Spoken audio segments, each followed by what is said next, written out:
पहलवानों के धरने का आज तीसरा दिन है। खेल मंत्री की पहलवानों से आज फिर से बैठक होनी है।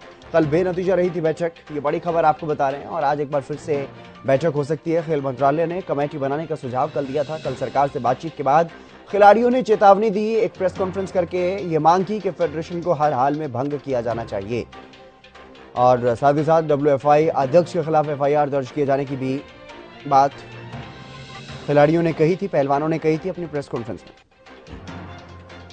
ये बड़ी खबर आपको बता रहे हैं, WFI अध्यक्ष के खिलाफ FIR दर्ज कराने की बात जो है वो कल कही गई थी खिलाड़ियों की तरफ से, पहलवानों की तरफ से। और आज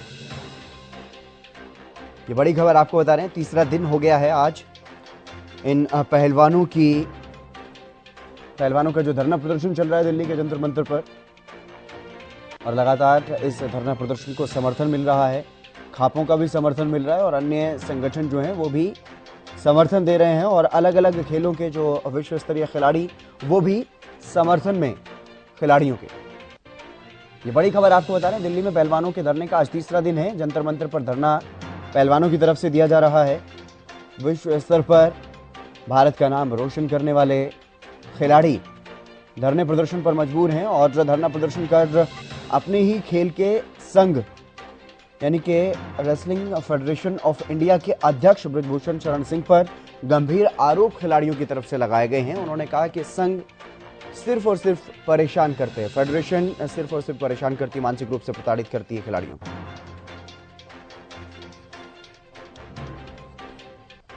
केशव मेरे सहयोगी दिल्ली में जंतर मंतर पर ही मौजूद हैं ज्यादा जानकारी के साथ। केशव, क्या कुछ ताजा जानकारी फिलहाल, कितनी बड़ी संख्या में लोग खिलाड़ियों के समर्थन करने के लिए वहां पर पहुंच रहे हैं?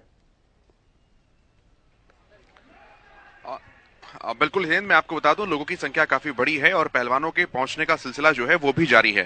देश भर से पहलवान यहां पर पहुंच रहे हैं अपना अपना समर्थन देने के लिए उन तमाम खिलाड़ियों को जो कि आज तीसरा दिन है धरने प्रदर्शन पर बैठे हैं। हालांकि जो मुख्य खिलाड़ी हैं, चाहे उनमें बजरंग का नाम हो या फिर और भी जो कल मंच पर देखे जा रहे थे, वो अभी तक यहाँ पर नहीं पहुंचे हैं। उनका इंतजार किया जा रहा है और जो आयोजन करता है उनका ये कहना है कि बहुत जल्द वो भी यहाँ पर पहुंचने जा रहे हैं। बताऊंगा अब आज की दिनचर्या क्या कुछ रहने वाली है, लेकिन उससे पहले एक बार यहाँ का दृश्य आपको दिखा देता हूं हितेंद्र, ताकि दर्शक आसानी से सारी चीजों को समझ सके। ये देखिए, कल जो बहुत ज्यादा अव्यवस्था देखने को मिल रही थी, हम जैसा कि जिक्र भी कर रहे थे, तो आज पूरा बैरिकेटिंग कर दी गई है और इस बैरिकेटिंग के अंदर वो सभी लोग जो कि अपना समर्थन देने के लिए आए हैं वो यहाँ पर बैठे हैं, मौजूद हैं।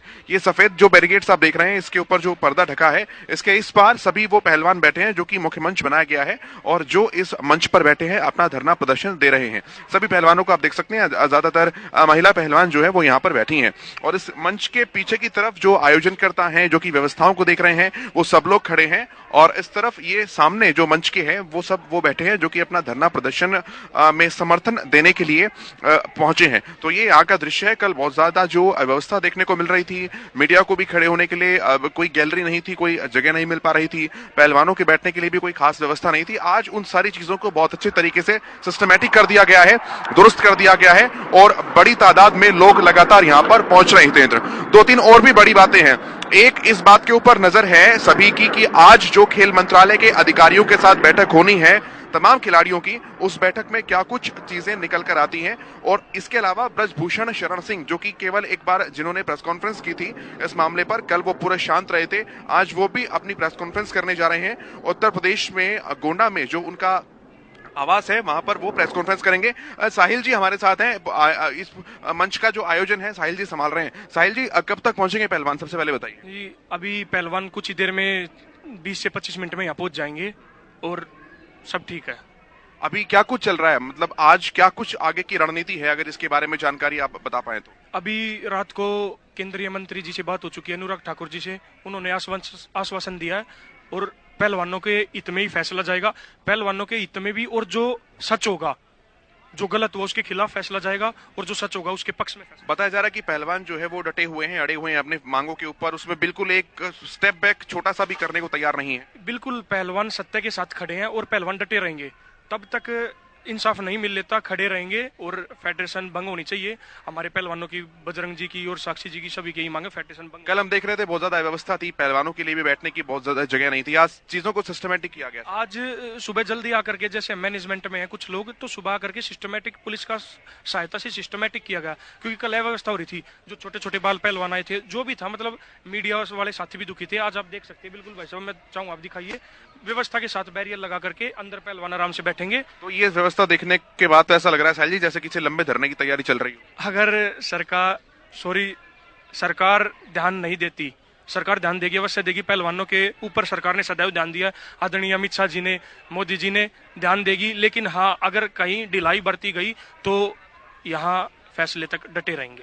अगर ढिलाई बरती गई तो फैसले तक डटे रहेंगे। साहिल मलिक है जो कि पूरे आयोजन को संभाल रहे हैं, खिलाड़ियों के साथ रहते हैं, उन्होंने इस बारे में जानकारी दी है और तमाम लोगों के पहुंचने का सिलसिला हितेंद्र यहाँ पर लगातार चल रहा है। जैसे ही कोई अपडेट्स आती है हम आपको लगातार बताते रहेंगे। हितेंद्र जी, लेकिन केशव अगर बात करें, क्योंकि लगातार जिस तरीके से आप भी तस्वीरें दिखा रहे हैं और जो तस्वीरें वहां से सामने आ रही हैं दिल्ली के जंतर मंतर से, तो बड़ी संख्या में लोग इन खिलाड़ियों का समर्थन करने के लिए पहुंच रहे हैं। और जैसा कि जो यहाँ मंच संचालन या फिर जो भी आयोजन यहाँ पर कर रहे हैं, उन्होंने भी बताया कि रात खेल मंत्री से बातचीत हुई है और आज भी खेल मंत्री से बातचीत की बात जो है वो सुबह से ही सामने आ रही है। बताया जा रहा था सुबह 10:30-11 बजे का टाइम बताया जा रहा था कि बातचीत होगी, लेकिन अभी तक इस बारे में क्या कुछ ज्यादा जानकारी मिल पा रही है? कितने बजे ये बातचीत आज केंद्रीय खेल मंत्री के साथ इन खिलाड़ियों की हो सकती है? हितेंद्र, यहाँ थोड़ी सी अभी कंफ्यूजन इस बात को है, ऑथेंटिक जानकारी किसी भी खिलाड़ी के द्वारा या फिर एक आधिकारिक मंच से नहीं दी गई है। जो बातें हैं वो चल रही हैं। पहला कंफ्यूजन तो इसी बात को लेकर है कि मीटिंग खेल मंत्री के साथ नहीं है, खेल मंत्रालय के अधिकारियों के साथ है, जिसमें कल बैठक हुई थी, उसमें खेल सचिव भी शामिल थे और भी अधिकारी शामिल थे, उनके साथ वो बैठक है। हालांकि अनुराग ठाकुर खेल मंत्री के साथ जो मुलाकात हुई थी कल देर रात हुई थी 2 बजे, तो हो सकता है कि उस बैठक में कुछ इस तरह के पॉइंट्स हुए हों जिन पर बातचीत चल रही हो, जिन पर बिहाइंड द कर्टेन अभी काम चल रहा हो, और इसीलिए हो सकता है कि पहलवानों को यहाँ पर आने में देरी हो रही हो, वरना 10 ज्यादा से ज्यादा 10:30 तक पहलवान आ सकते हैं। मैं यहाँ पर दिखा देता हूँ, सोमवीर कादयान यहाँ पर पहुंच चुके हैं, कल मुख्य पहलवानों में शामिल थे। आप देख सकते हैं ब्लू जैकेट के अंदर सोमवीर कादयान, जो कि सभी पहलवानों के साथ मौजूद थे, वो यहाँ पर आ चुके हैं। तो अंदाजा शायद हितेंद्र इस बात से लगाया जा सकता है कि अब धीरे धीरे पहलवानों के पहुंचने का सिलसिला शुरू हो जाएगा। और जैसा कि साहिल भी जानकारियां दे रहे थे कि 15 मिनट या फिर 20 मिनट के अंदर सभी पहलवान यहाँ पर पहुंच सकते हैं। तो बात अगर मीटिंग की करें हम, तो मीटिंग आज खेल मंत्रालय की कुछ अधिकारियों के साथ वो मीटिंग हो सकती है और उस मीटिंग के बाद आगे की रणनीति, आगे की प्रक्रियाएं क्या कुछ रहने वाली है उसमें साफ हो सकता है। वहीं दूसरी तरफ नजर अब इस बात के ऊपर भी है कि ब्रजभूषण शरण सिंह जो प्रेस कॉन्फ्रेंस करेंगे, क्या उसमें अपने इस्तीफे की पेशकश वो रख सकते हैं, क्योंकि आपात बैठक बुलाई गई थी फेडरेशन की और उसके द्वारा ये कहा जा रहा था कि फेडरेशन की आपात बैठक के अंदर तमाम जो अधिकारी हैं वो इस बात पर फैसला लेंगे कि आगे क्या कुछ किया जाना है। ऐसे में चर्चाएं इस बात की भी चल रही थी, इनपुट्स इस तरह के भी मिल रहे थे कि ब्रजभूषण शरण सिंह के इस्तीफे की पेशकश रखी जा सकती है। हालांकि कोई ऑथेंटिफाई इस चीज को नहीं किया जा सकता, लेकिन जिस तरह से एक तरीके से कहीं के दबाव सरकार के ऊपर बन रहा है, और वो भी देश के नामी खिलाड़ी जो कि देश का नाम अंतर्राष्ट्रीय पटल पर रोशन करते आए हैं, उनके द्वारा बन रहा है, तो इस बात की भी संभावनाएं लगातार जताई जा रही हैं हितेंद्र कि उनके इस्तीफे की भी बातचीत चल सकती है। वहीं दूसरा आरोप जो न्यूट्रलाइज करने की बातचीत थी, वो इस तरह की भी चर्चाएं चल रही थी कि ब्रजभूषण शरण सिंह के इस्तीफे के बाद क्या सारी चीजें ठीक हो जाएंगी, क्या सब कुछ ठीक हो जाएगा। तो मैं आपको बता दूं कि पहलवान इस बात को साफ कर चुके हैं, इस बात को एकदम क्लैरिफाई कर चुके हैं कि उन्हें इस्तीफे से मतलब नहीं है, पूरी की पूरी फेडरेशन को भंग किया जाए और एक नए सिरे से पूरे फेडरेशन की शुरुआत की जाए, क्योंकि उनका मानना इस बात को लेकर है कि अगर केवल अध्यक्ष का इस्तीफा लिया जाता है तो आने वाला अध्यक्ष जो है वो भी ब्रजभूषण शरण सिंह को ही अपना ही व्यक्ति बैठा सकते हैं। और चर्चाएं तो इस तरह की भी चल रही हैं कि अगले महीने यानी कि मार्च में जो है आप कह सकते हैं कि फेडरेशन का चुनाव होना है और उसमें जो गोंडा से विधायक हैं और ब्रजभूषण शरण सिंह के बेटे हैं, चर्चा इस बात की है कि वो चाहते हैं कि उन्हें अध्यक्ष बनाया जाए। तो इसलिए सभी पहलवान अपने इन मांगों पर अड़े हुए हैं कि पूरी फेडरेशन को निरस्त किया जाए और एक नए सिरे से फेडरेशन का गठन किया जाए। हितेंद्र जी, आप नजर बनाए रखिएगा केशव, जैसे ही वहां पर पहलवान पहुंचेंगे वो तमाम जानकारी भी और तमाम जो तस्वीरें हैं वो भी अपने दर्शकों को जरूर वक्त पर दिखाएंगे। लेकिन फिलहाल बहुत शुक्रिया आपका। चलिए इसी बीच रुक करेंगे।